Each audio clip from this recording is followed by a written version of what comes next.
All right, welcome to Talking Shop. We got a full crew back at it today. Hope everyone had a good Christmas, and we are back at it with Matthew chapter 2, 13 to 23. Whole lot of Egypt and mirroring the great, I think, as we'll talk about, both the rescue of God's people in Egypt and then the pulling of them out of that. And the fulfillment of prophecy, the coming of dreams, the giving the word of God. There's a lot here to digest. And a lot of ways I think we could kind of take a sermon based off of these verses. So join us, like, subscribe, and let's get after it.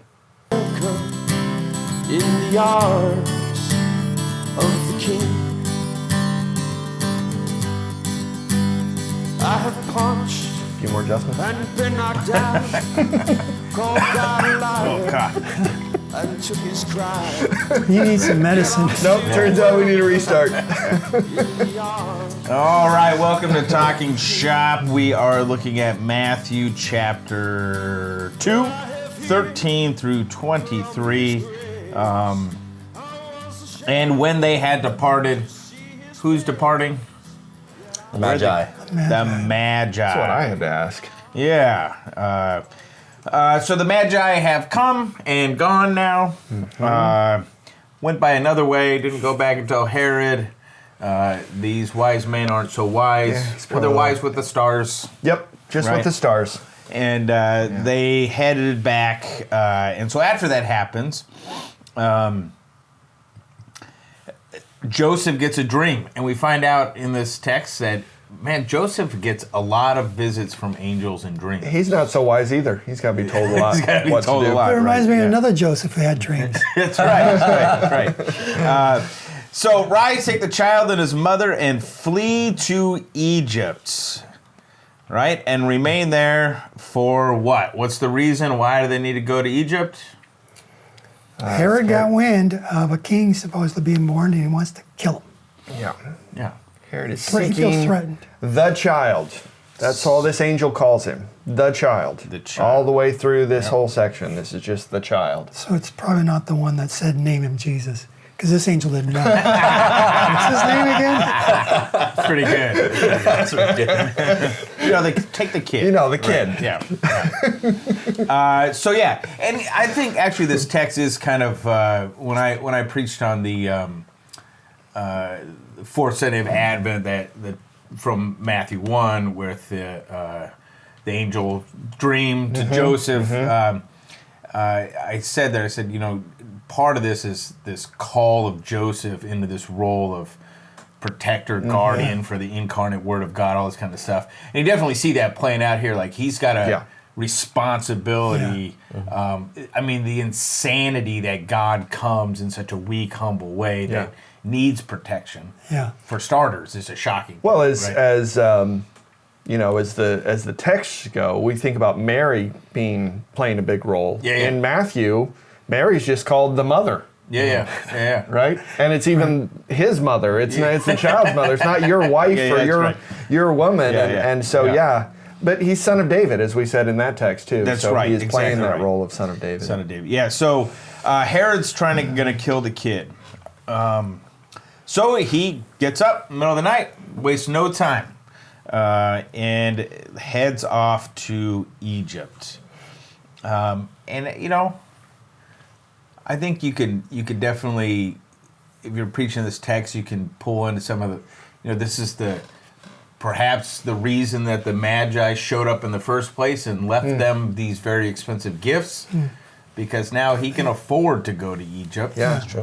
Because this is post the naming of Jesus, where they had to offer the sacrifice for purification, which is their case was 2 turtle doves, which you find out was the gift for those who can't afford a lamb. Yeah. So he's not a man of means to just be able to light packing, I guess, That's but not a man of means to be able to make this journey. Yeah.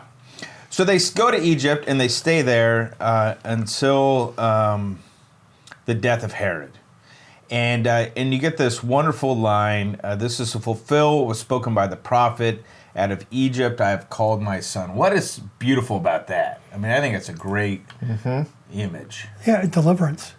Okay, deliverance. Yeah, God delivered his nation, his people, out of Egypt, and now out of Egypt comes the deliverer, Jesus. Yeah, so you see this. I know we'll theologically we often talk about Jesus being Israel reduced to one. Here he is. He's the faithful son in every way Israel wasn't. All those kind of things.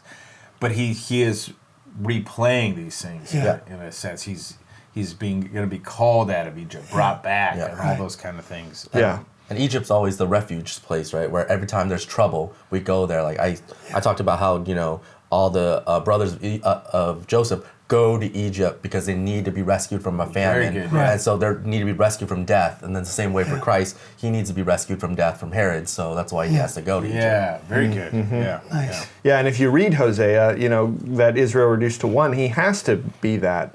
Because Hosea 1:1 is, when Israel was a child, I loved him, and out of Egypt I called my son. Verse 2 is, the more they were called, the more they went away. So it's like, Israel was unfaithful, and yet you have here Jesus being faithful, at every step of the way. Every step, yeah. So then you get, so we know that, okay, that's what's happening. They're going to stay there until Herod dies.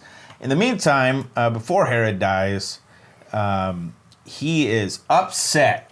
And as tends to happen, if Herod's upset, everybody's upset because no one's going to Somebody's sleep gonna well. die. Right. So this is Herod the Great. We've kind of talked about this before, who this guy is. Violent man.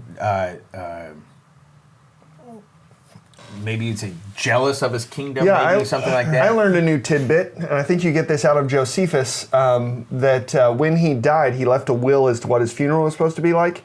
And one of them was kill prominent and well-liked officials so that people will mourn and people will think they're mourning for me. Yeah. Sounds about right. Sounds reasonable. This was not a man you messed with, right? Wow. You can see why his son was messed up too, with John the Baptist. Yeah. So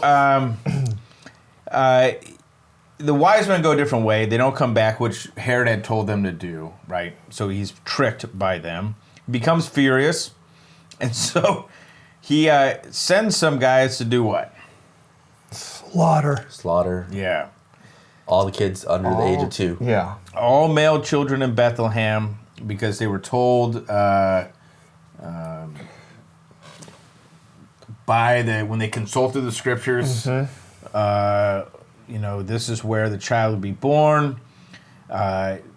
He doesn't get any word back, so he sends people to kill all the children. And so the point here is the whole focus of your sermon should be that your manger scene is wrong if it has the wise men in it. That's right. That is why your sermon should... That's what it should be. That's what it's all about. No. Absolutely. But you still have your wise men there, it's wrong. That's why you keep your tree up to January 6th. Come on. Yeah, we do that. We do that. Yeah. But the sets of time, I know we squish it all together in our manger scenes and in our Christmas pageants that the kids do and all that. But and in our celebration, even. Sure. 2 weeks. But this comes a lot later, or at least it seems to be from the text. Yeah. If he's taken his cue from when the wise men saw the star appear, it's at least been 2 years. And he at least assumes that the star appearing announces the birth. Yes. Right? Yes. Yeah. So, very good. Which also makes sense because, they didn't have Southwest that they could just hop on a plane and be there the next day. Sure.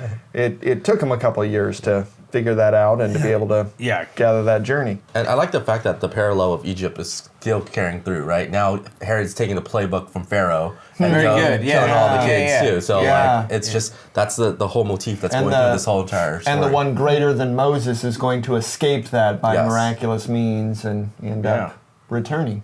Yeah. So the slaughtering of the children happens there, and then you get this fulfillment of another prophecy from Jeremiah.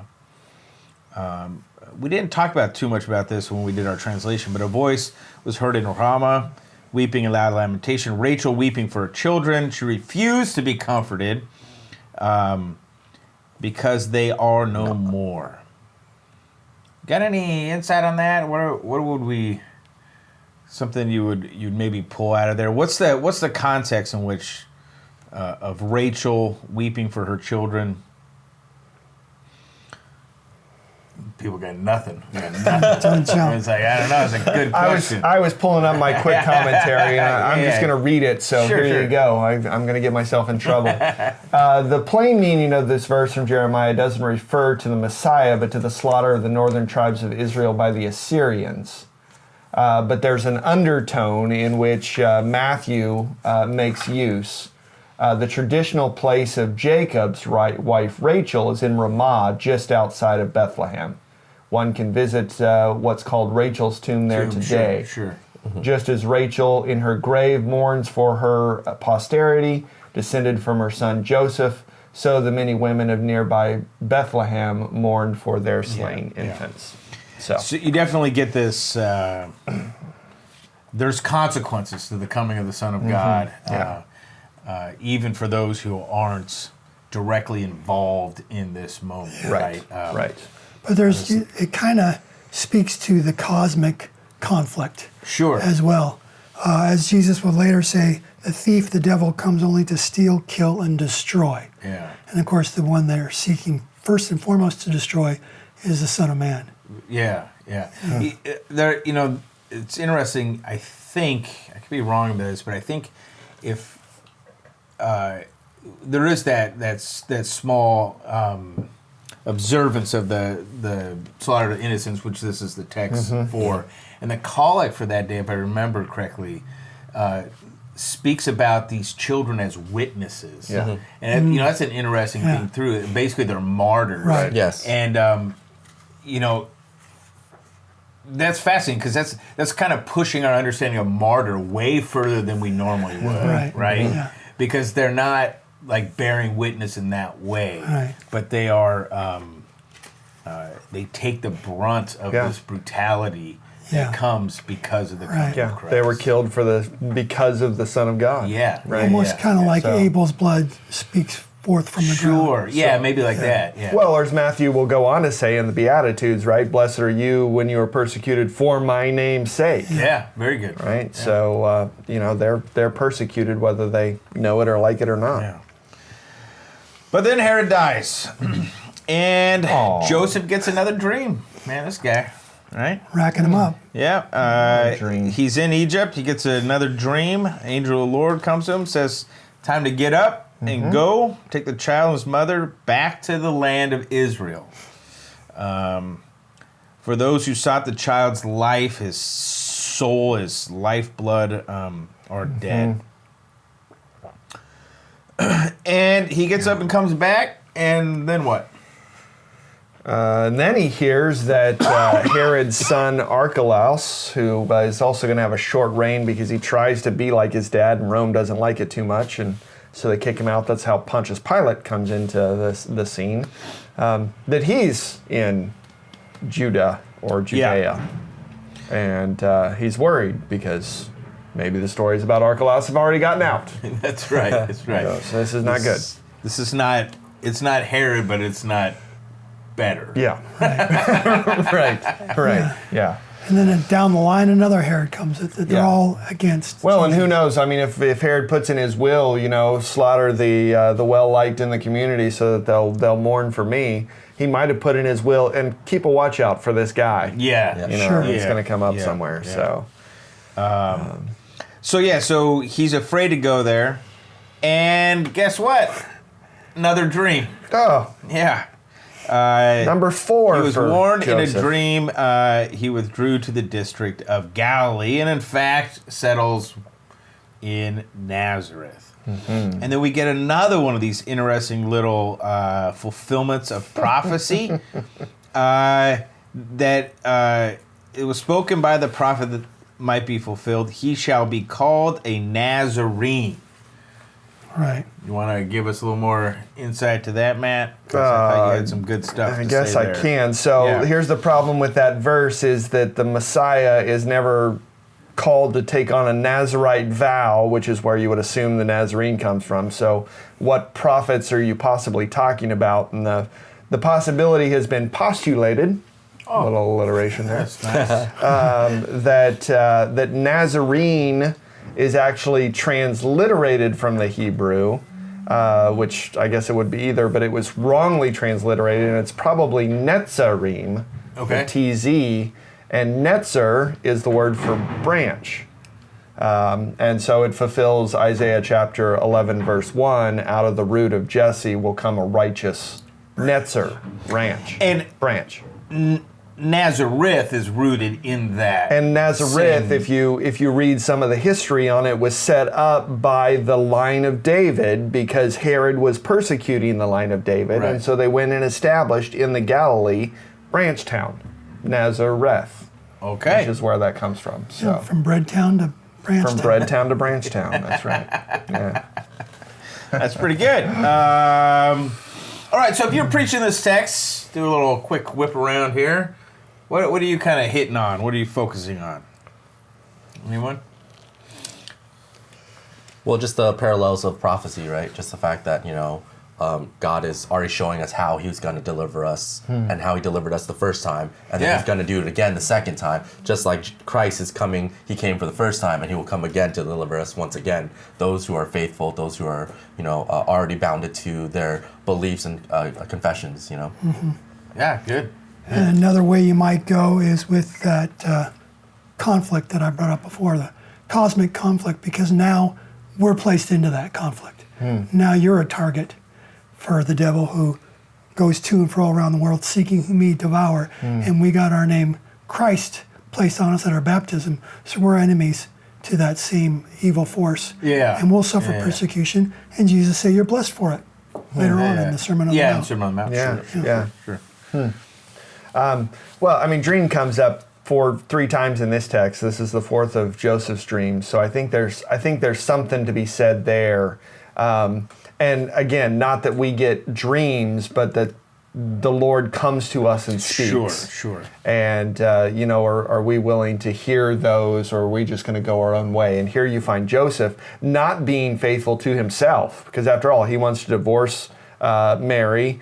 He probably wants to stay in Nazareth.